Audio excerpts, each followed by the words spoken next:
तो ये कहानी शुरू होती है 800 साल पुराने वक्त में। एक पुराने से रेगिस्तान में हम एक स्पेसशिप को आता हुआ देखते हैं। स्पेसशिप की लैंडिंग की वजह से इस रेगिस्तान में बहुत बुरा तूफान आ जाता है और वहाँ पास मौजूद लोग अपनी जान बचाकर भागने लगते हैं। भागने वाले लोगों में एक लड़की भी थी जिसका गले का नेकलेस भागते हुए यही मिट्टी में गिर गया।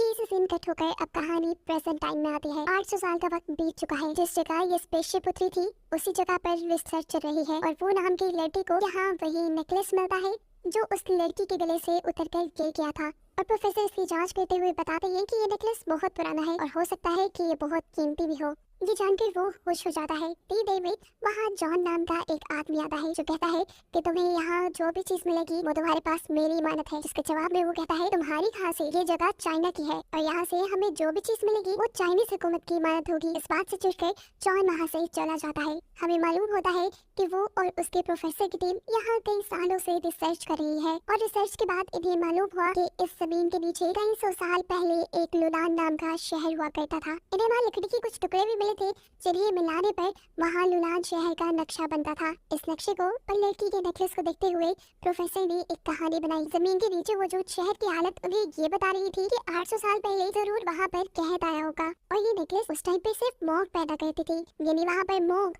उनकी रिलीजियस मास्टर एक लड़की थी और उसी का ये नेकलेस था। कहत पड़ने पे वो मॉन्क टेंपल की तरफ आ गई होगी लेकिन फिर तूफान के तेज होने पर उसकी मौत हो गई। सीन कट होकर पास में जाता है जहां हम उसी मॉन्क को देख रही है जिसके बारे में वो और उसकी टीम बात कर रहे थे। इस मॉन्क का नाम यमन था जो अपने साथी जिन के साथ तूफान से बचकर भाग रही थी। ये लोग मुश्किल से टेंपल तक तो पहुंच जाते हैं लेकिन जिन की हालत बहुत ज्यादा खराब हो चुकी थी। हमें मालूम होता है कि जिन यहाँ लुलान शहर का बादशाह था लेकिन अब उसकी हालत खराब थी। वो अपनी जिंदगी की आखिरी सांसें गिर रहा था और इस दौरान वो यमन से कहता है कि मेरे भाई से बचकर रहना, वो एक अच्छा इंसान नहीं। ये कहते ही जिन मारा जाता है और दुख में जिन टेंपल के अंदर चले जाते हैं। वो अब गॉड से प्रे करने लगी थी कि प्लीज गॉड इस शहर को फेमिन यानी कहत लगने से बचा ले। जैसे जैसे वो प्रे करती जा रही थी यहाँ टेंपल में मौजूद दिए जलते जा रहे थे और अचानक टेंपल के अंदर लगे हुए एक शीशे में से तेज रोशनी निकलती है ऐसे जैसे वो सूरज हो और फिर एकदम से वो शीशा जमीन पे गिरकर टूट जाता है। यमन को लगता है कि गॉड इस शीशे के जरिए उसे कुछ कहना चाहते हैं। जबकि सीन यहाँ से कट होकर प्रेजेंट में आ जाता है। प्रेजेंट में हम वो को देखते हैं। वो और उसके प्रोफेसर की टीम अब लुलान शहर से मिले हुए सारी पुरानी चीजों को इकट्ठा करके वापस यूनिवर्सिटी की तरफ जा रहे थे। इस बात से अनजान कि उनके पीछे कोई लगा हुआ है या दो लोग छुपकर उनकी ट्रेन में बैठे हुए थे जो असल में उनके दुश्मन जॉन के साथ ही थे। जॉन दरअसल लुलान शहर से मिली हुई सारी चीजें अपने पास रखना चाहता था क्योंकि लुलान शहर आज से 800 साल पहले ही खत्म हो चुका है और अगर आज के जमाने में कोई इसकी खोज करता है तो गवर्नमेंट की तरफ से उसे बहुत बड़ा इनाम दिया जाएगा। लुलान शहर के सारे सबूत सारी चीजों को खुद हासिल करके जॉन गवर्नमेंट से मिलने वाला इनाम खुद पाना चाहता था। दिखाया जाता है कि अब जो उनके आदमी वो को शूट करने ही वाले थे क्योंकि लू ने उनके हाथों से लुलान शहर का सामान बचा लिया था। इससे पहले कि ये लोग वो को मार देते एकदम से ट्रेन में बैठे हुए सारे पैसेंजर्स खड़े हो जाते हैं। उनके हाथों में पिस्टल्स थी और हमें मालूम हुआ था कि असल में ये चाइनीज सोल्जर्स थे जो उनके दोनों साथियों को उठाकर ट्रेन से बाहर फेंक देते हैं। जिसके बाद वो अपना सामान चेक करने लगता है। जैसे ही सूटकेस खोलता है तो उसे वही मिरर दिखाई देता है जो 800 साल पहले हमने यमन के पास देखा है। इस मिरर को देखते ही वो डर गया क्योंकि ये मिरर टूटा हुआ था और उसे लगा शायद ये उसकी वजह से हुआ है, पर वो हकीकत नहीं जानता कि ये मिरर टूटा हुआ ही था। इस मिरर को वो अपने घर ले आया। बहुत कोशिश करने के बावजूद भी वो शीशा नहीं जुड़ता। सीन कट होकर पास में हमें दोबारा यमन को दिखाया जाता है जो इस शीशे में देखते हुए दोबारा गॉड से प्रे कर रही थी कि सब कुछ ठीक कर दे। उसके प्रे कहते ही हम देखते हैं कि शीशे के अंदर अजीब सा जादू होने लगा और वो शीशा खुद ब खुद जुड़ने लगा। प्रेजेंट टाइम में उसी तरीके से वो का शीशा भी जुड़ने लगा था और इस शीशे के अंदर से अब रोशनी भी निकल रही थी। एकदम से वो को किसी लड़की की आवाज आती है। वो इधर उधर दिखता है, वहाँ तो कोई लड़की नहीं थी इसलिए वो डर गया। एकदम से उसकी नजर जब शीशे के ऊपर गई तो उसने वहाँ पे यमन को देखा। इस मिरर के जरिए यमन वो को देख पा रही थी और वो यमन को। यानी साफ मतलब था कि इस मिरर ने दो टाइमलाइंस को जोड़ दिया था। यमन को लगता है कि वो एक गॉड है इसलिए वो उससे प्रे करने लग जाते हैं। या वो जो ये बात नहीं समझ पा रहा था कि यमन कौन है और इस मिरर के अंदर कैसे आ पाई, वो इन सवालों का जवाब जानने के लिए यमन के बैकग्राउंड में गौर से देखने लग जाता है। तो तब उसे यमन के बैकग्राउंड में कुछ तस्वीरें लग आती हैं। ये तस्वीरें उसने लुलान शहर के नक्शे पे भी देखी थी और अब वो बिना वजह के ये बात समझ चुका था कि इस शीशे ने दो टाइमलाइंस जोड़ दी है और वो 800 साल पीछे लुलान शहर में देख पा रहा है। वो यमन को बताता है कि वो कोई गॉड नहीं है बल्कि एक आम इंसान है जो फ्यूचर से उससे बात कर रहा है, वो यमन से रिक्वेस्ट करता है, क्या तुम अपनी इर्द गिर्द की चीजें मुझे दिखा सकती हो? यमन उसके कहने पे ऐसा करने लगती है। इसके बाद वो बहुत सारे यमन से सवाल करता है लुलान शहर के बारे में, और यमन उसके सारे सवालों के जवाब देने लग जाते हैं। लुलान शहर की जिन चीजों के बारे में ये लोग जानना चाह रहे थे, यमन के जरिए वो सारी बातें पता चल चुकी थी। ये सब जानकर वो बहुत ज्यादा खुश था।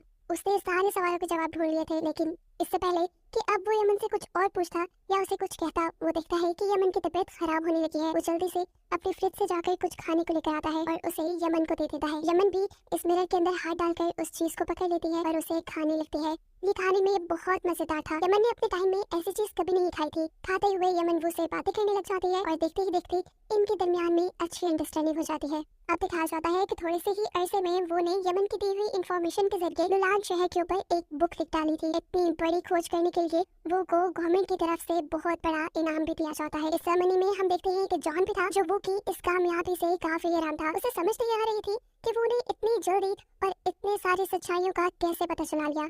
वो समझ आता है कि इसके पीछे कोई तो राज है। फिर हम देखते हैं कि वो अब अपने घर जाता है और उस मिरर के जरिए दोबारा यमन से कांटेक्ट करता है। आज यमन काफी उदास लग रही थी। वो पूछता है, क्या हुआ तुम्हें? जिसके जवाब में यमन बताती है कि यहाँ बहुत बड़ी तबाही आ गई है। हमारा राजा बहुत ज्यादा बुरा है। पहले यहाँ का राजा जिन हुआ करता था, वो बहुत रहमदिल था, लेकिन फिर उसके भाई ने उसके साथ गद्दारी की और ये हुकूमत खुद संभाल ली, जिसके बाद से ये शहर तबाही की तरफ जाता जा रहा है। यमन वो को अब उस स्पेसशिप के बारे में भी बताती है, जिसे कहानी के स्टार्ट में हमने पास्ट में लैंड होते देखा था। यमन उसे बताती है कि एक उड़ने वाली चीज के जरिए गॉड हमारे यहाँ आए हैं, जिसे वो बुरा बादशाह मारना चाह रहा है। वो ये बात समझ जाता है कि यमन एलियंस के बारे में बात कर रही है। जरूर वो स्पेसशिप में यहाँ आए होंगे और उस राजा ने एलियंस को मार दिया होगा। जिस टाइम ये दोनों बातें कर रहे थे, हम देखते हैं कि वो के साथ ही दरवाजे के बाहर थे, उनकी सारी बातें सुन लेते हैं। इससे पहले कि वो भी अंदर आती, पीछे से उसे जॉन के लोग किडनैप कर लेते हैं और अब इसी लड़की के जरिए जॉन को वो का राज पता चल जाता है कि कैसे उसने इतनी जल्दी लुलान शहर पे एक बुक लिख डाली थी। इसीलिए जॉन अब अपने 2 आदमियों को वो भी घर भेजता है उस शीशे को चुराने के लिए। जबकि यहाँ हम देखते हैं कि वो उस शीशे को अपने पास रखकर सो रहा था। वो इस शीशे को अब ज्यादा अपने से दूर नहीं करता था, क्योंकि उसे यमन से प्यार हो गया था। यमन को देखे बगैर, उसे बात की बगैर उसे नींद नहीं आती थी। इस शीशे के जरिए ही यमन उसकी जिंदगी का एक हिस्सा बन गई थी, एक बहुत अहम हिस्सा। हर रोज रात को वो उसे एक पोएम सुनाता था, जिसे सुने बगैर अब यमन को नींद ही नहीं आती थी। यमन के सोने के बाद भी वो यमन को देखता रहता था, यहाँ तक कि अब तो उसके ख्वाबों में भी यमन ही आने लगी थी। यहाँ दिखाया जाता है कि चुपके से जॉन के 2 आदमी वो के घर घुस गए, लेकिन किस्मत से वो को उनके आने का पता चल गया और वो अपना शीशा उठाते हुए अपने कमरे की पीछे वाली खिड़की से वहाँ से भाग गया। वो एक साइड पे छुपकर यमन को शीशे के जरिए अपनी सारी कंडीशन बताने की कोशिश करता है कि कैसे उसके पीछे एक जॉन नाम का आदमी पड़ा है जो इस शीशे को लेना चाहता है। इससे पहले कि वो और भी कुछ बता पाता, वो के कंधे पर जॉन हाथ रख देता है और उसके हाथ से शीशा ले लेता है। वो को जॉन के लोग पकड़ लेते हैं, जबकि दूसरी तरफ हमें दिखाया जाता है कि यमन के इस टेंपल के अंदर भी लुलान के बुरे बादशाह के सिपाहियों ने आकर यमन को भी पकड़ लिया था और इन दोनों के दूर होने की वजह से इस मिरर का पोर्टल बंद हो चुका था। यमन को अब राजा के सामने लेकर जाया जाता है और राजा उससे इस मिरर की सच्चाई पूछते हैं, जिसपे यमन तो कुछ नहीं बोलती, लेकिन उसका सिपाही बोलता है कि ये जादुई शीशा है, इसके जरिए हम जन्नत में भी जा सकते हैं, लेकिन इस शीशे को सिर्फ यमन ही खोल सकती है, क्योंकि वो एक मूर्ख है। राजा अब यमन को उठाकर गॉड के मकबरे के पास ले जाते हैं। ये असल में गॉड का मकबरा नहीं था, बल्कि एलियंस की स्पेसशिप थी, जिसमें इन्होंने एलियंस को मारकर बांध दिया था। प्रेजेंट में हम देखते हैं कि जॉन भी वो को उस एलियन स्पेसशिप के पास लेकर जा रहा है। वो एलियन स्पेसशिप के पास जाकर वो उसे इस शीशे का पोर्टल खोलने को कहता है, जबकि 800 साल पीछे यमन के साथ भी यही हो रहा था। बादशाह उसे मिरर का पोर्टल खोलने को कह रहे थे। अलग अलग टाइम में यमन और वो दोनों ही उस एलियन स्पेसशिप के ऊपर चढ़ते हैं और उस मिरर को लेकर वो जैसे ही उसे अपने मुंह के सामने करते हैं, तो यहाँ एक रोशनी का तूफान आने लगता है। यहाँ एक पोर्टल खुल जाता है और दोनों टाइमलाइंस आपस में मिल जाती हैं, जिसकी वजह से अब वो और यमन आपस में एक दूसरे को देख पा रहे थे। वो एक दूसरे के सामने आ चुके थे। यमन को सामने देखते ही वो जल्दी से उसे गले लगा लेता है। यमन भी उसे देखकर इमोशनल हो चुकी थी, क्योंकि यमन भी अब उसे प्यार करने लगी थी। इसके बाद वो यमन को अपने से दूर करता है और कहता है, सब ठीक हो जाएगा, तुम फिक्र मत करो। जॉन को ये सब देखकर गुस्सा आ जाता है और गुस्से में वो जॉन को गोली मार देता है। उसकी गोली मारने से ये पोर्टल बंद होने लगा था। दूसरी तरफ 800 साल पीछे यमन को भी बादशाह के सोल्जर्स ने पकड़ लिया। यहाँ वो जिसे कंधे में गोली लगी थी, उसके साथ ही उसकी जान बचाने के लिए उसे रेस्क्यू कर लेती है और इस बंद होते पोर्टल से बादशाह और उसके कई सोल्जर इस फ्यूचर की दुनिया में आ जाते हैं। दिखाया जाता है कि यमन 800 साल पीछे ही रह गई थी और बादशाह के इधर आते ही पोर्टल बंद हो चुका था। ये बुरा राजा जॉन से पूछता है, क्या यही जन्नत है? जॉन कहता है, हाँ यही जन्नत है।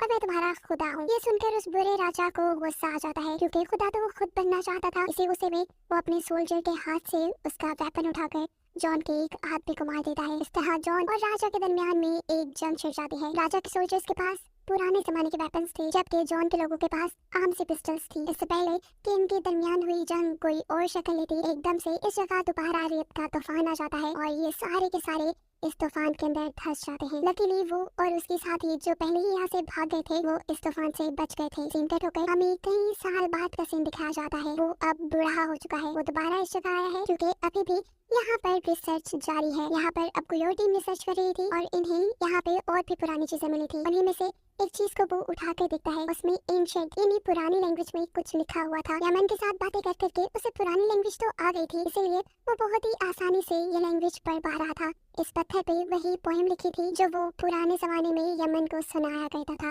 ये यमन का लिखा हुआ था। ये यमन का था जिसे देखते हुए उसकी आंखों में आंसू आ जाते हैं और इसी टुकड़े को देखते हुए वो कोई इस बात का भी अंदाजा हो गया था कि उस दिन पोर्टल बंद होते हुए यमन मरी नहीं थी, वो जिंदा रह गई थी और उसने अपनी बाकी पूरी जिंदगी वो को याद करते हुए गुजार दी। वो भी यमन को याद करते हुए मुस्कुराता है और ये कहानी यही खत्म हो जाती है।